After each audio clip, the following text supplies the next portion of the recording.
سلام، راح نحضروا مع بعضنا اليوم رولي باذنجان محشي بسكالوب. عندنا 3 حبات باذنجان متوسطة نقطعوها الى ترونشيات رقاق.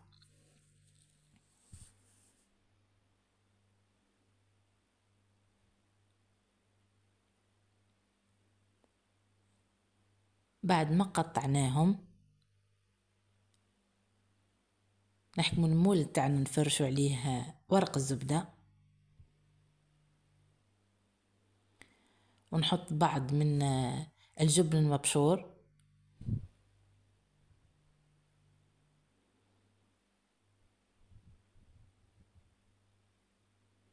ونستف الباذنجان نتاعي.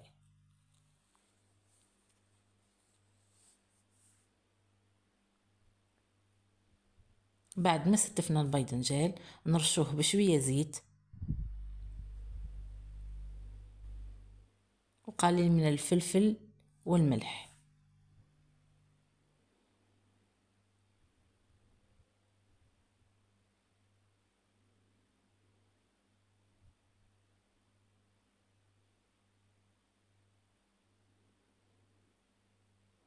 بعد ما كملنا الخطوة تاعنا نحطوه في الفور. نجيو نطيبو هنا الحشوة نتاعنا. عندنا بصلة مقطعة طرف قطع رقيقة، ونزيد نحطو فوقهم لي زيبيس عبارة عن ملح، فلفل اسود، معكر حار ومعكر حلو وراس حانوت والتابل تاع الشاورما.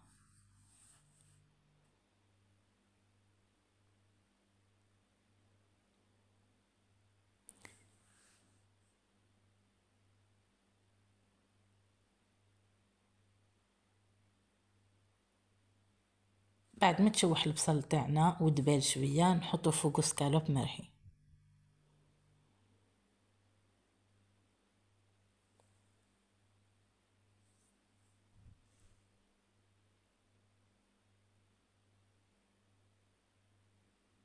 ونخليوه يطيب براحته. بعد ما طاب السكالوب تاعنا نطفيو عليه النار ونخليوه يبرد شوية. طاب شوية الباذنجان نجيو نحطو فوقو شوية صوص طوماط، هذا اختياري البنات.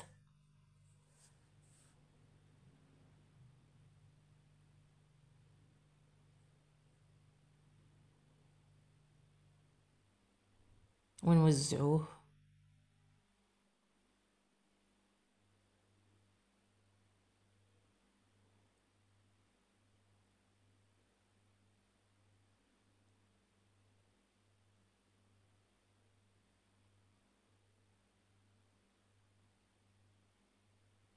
بعد ما كملنا وزعنا الطماطم تاعنا نحطو الحشوة.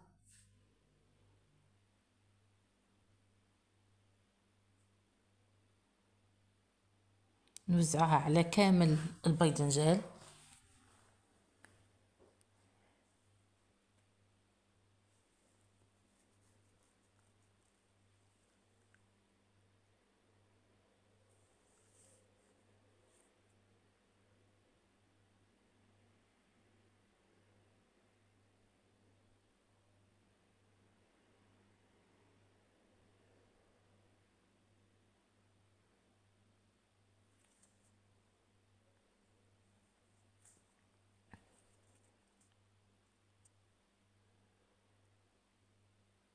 نحطو قليل من الجبن المبشور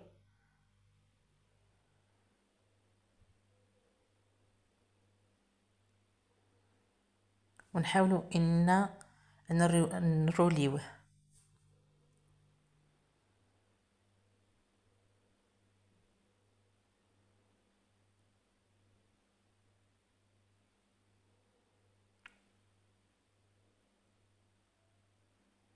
لازم نحط ورق الزبدة البنات لانها تساعدنا في العمل. نحكمو جبن ترتينو ونحطوه فوق الباذنجان للتزيين.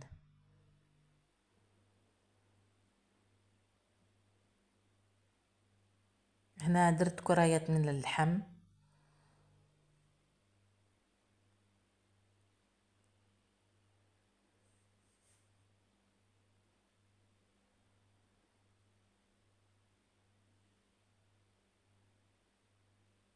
وزيد نرجعوه للفرن تاعنا باش يزيد يعاود يطيب. بعد ما طاب وخرجناه من الفرن تاعنا نخليوه يبرد شويه ونقصوه على قطع اللي حابينها حنا. هاو الشكل تاعكم من الداخل زي ما يجي.